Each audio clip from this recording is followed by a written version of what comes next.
नमस्कार दोस्तों। तो आइए हम लोग आज जानेंगे लोकसभा आम चुनाव 2024 में जो विविध प्रकार की प्रपत्र भरे जाएंगे, तो उसके बारे में हम लोग जानकारी लेते हैं, जो आज हम लोग स्टार्ट करेंगे पिल्ली पुस्तिका से संबंधित। तो दोस्तों, आज हम लोग बात करेंगे पीठासीन अधिकारी द्वारा घोषणा पत्र। तो पीठासीन पदाधिकारी द्वारा जो घोषणा पत्र है उसमें से भाग 1 है, जो मतदान आरंभ होने के पूर्व पीठासीन अधिकारी द्वारा घोषणा। इसके बारे में हम चर्चा करेंगे। तो यहाँ पर आप देखेंगे कि यहाँ पर लिखा हुआ है संसदीय निर्वाचन क्षेत्र से निर्वाचन। तो यहाँ पर आपका जो निर्वाचन नियमावली में जो संसदीय क्षेत्र आएगा उस संसदीय क्षेत्र का यहाँ पर लिखना है, और उसके बाद जो है मतदान केंद्र का क्रम संख्या, पहले क्रम संख्या लिखेंगे, उसके बाद नाम लिखेंगे। फिर आता है मतदान की तारीख। तो जिस दिन आपका मतदान होगा उसका यहाँ पर तारीख लिखना है। और यहाँ पर महत्वपूर्ण चीज़ें हैं, जैसे कि मैं एदर द्वारा घोषणा करता हूँ, कि ये एक एक पॉइंट को आप लोग देखेंगे और इसको करेंगे। तो पहला है कि मैं मतदान अभिकर्ता और अन्य उपस्थित व्यक्तियों के समक्ष प्रदर्शित किया गया। क्या किया गया? तो मॉक पोल आयोजित करके यह प्रदर्शित कर दिया गया कि आपको मॉक पोल करना है।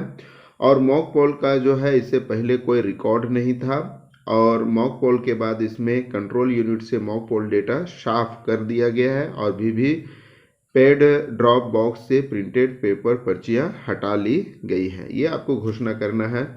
दूसरा है, यह प्रदर्शित कर दिया गया है कि मतदान के दौरान उपयोग में लाई जाने वाली निर्वाचक नामावली की चिन्हित प्रति में डाक मतपत्र एवं निर्वाचन कर्तव्य प्रमाण पत्र जारी करने के लिए प्रयुक्त चिन्हों के सिवाय और कोई चिन्ह नहीं है। तीसरा है, यह प्रदर्शित कर दिया गया है कि मतदान के दौरान प्रयुक्त किए जाने वाले मतदाता रजिस्टर प्रारूप 17A पर किसी भी निर्वाचक नियमावली के संबंध में कोई भी प्रविष्टि नहीं है। दूसरा है, यदि मैं मतदान मशीन कंट्रोल यूनिट के परिणाम अनुभाग की सुरक्षा के लिए प्रयुक्त पेपर सीलों पर अपने हस्ताक्षर कर दिए गए हैं, और उन पर ऐसे मतदान अभिकर्ताओं के हस्ताक्षर करवा लिए गए हैं जो उपस्थित हैं और हस्ताक्षर करने के इच्छुक हैं। यह है कि मैंने स्पेशल टैग पर कंट्रोल यूनिट का क्रम संख्या लिख दी गई है, और मैंने स्पेशल टैग के पीछे की तरफ अपने हस्ताक्षर कर दिए हैं, और अभ्यर्थी मतदान अभिकर्ता के हस्ताक्षर भी प्राप्त कर लिए हैं। चौथा है, मैंने संशोधित नई हरी पेपर सील पर अपने हस्ताक्षर कर दिए हैं तथा उस पर ऐसे उपस्थित अभ्यर्थी मतदान अभिकर्ताओं के हस्ताक्षर प्राप्त कर लिए हैं जो हस्ताक्षर करने के इच्छुक हैं। पांचवा यह है कि मैंने स्पेशल टैग पर पूर्ण से छपी क्रम संख्या पढ़ लिया है और उपस्थित अभ्यर्थी मतदान अभिकर्ताओं से क्रम संख्या नोट करने के लिए कह दिया है।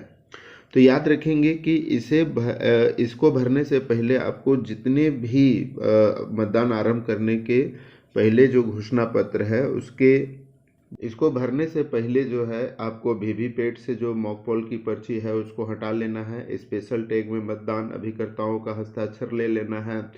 पेपर सील पर जो है मतदान अभिकर्ताओं का हस्ताक्षर ले लेना है। ये सारे चीज़ करने के बाद आपको ये घोषणा पत्र भरना है, और घोषणा पत्र भरने के बाद आप यहाँ पर देखेंगे हस्ताक्षर पीठासीन अधिकारी। तो यहाँ पर पीठासीन अधिकारी जो लिखा हुआ है उसके नीचे आप मुहर अपना लगाएंगे और ऊपर में साइन करेंगे। और इसी के पीछे जो है दूसरा पेज है। दूसरा पेज में हम लोग देखेंगे कि यहाँ पर आपके मतदान अभिकर्ताओं के हस्ताक्षर। तो यहाँ पर आपको मतदान अभिकर्ताओं के हस्ताक्षर लेना है, और वह किस मतदान अभिकर्ता यानी अभ्यर्थी मतदान अभिकर्ता यानी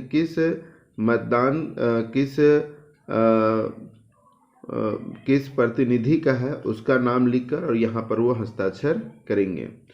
उसके बाद निम्नलिखित मतलब कम से अधिक 6 होना चाहिए, जितना अगर आ जाए उससे भी आप करवा सकते हैं। निम्नलिखित मतदान अभिकर्ताओं ने इस घोषणा पर अपने हस्ताक्षर करने से इनकार किया। अगर कोई मतदान अभिकर्ता इनकार करता है तो यहाँ पर आप उसका हस्ताक्षर, अगर कोई अभिकर्ता जो है मतदान घोषणा पत्र में हस्ताक्षर करने से इनकार करता है तो आप यहाँ पर उसका साइन ले सकते हैं, लेकिन इसे कोशिश करना है कि यहाँ पर साइन नहीं लेना है। जो भी करवाना है मतदान अभिकर्ता के हस्ताक्षर। अगर वैसी परिस्थिति आएगी तब नीचे का जो है निम्न मतदान अभिकर्ताओं ने घोषणा पत्र में अपने हस्ताक्षर करने से इनकार कर दिया, ये उसको आप साइन करवा सकते हैं। तो ऐसा मुश्किल से ही आता है। उसके बाद नीचे दिनांक लिखेंगे और यहाँ पर हस्ताक्षर पीठासीन अधिकारी करेंगे।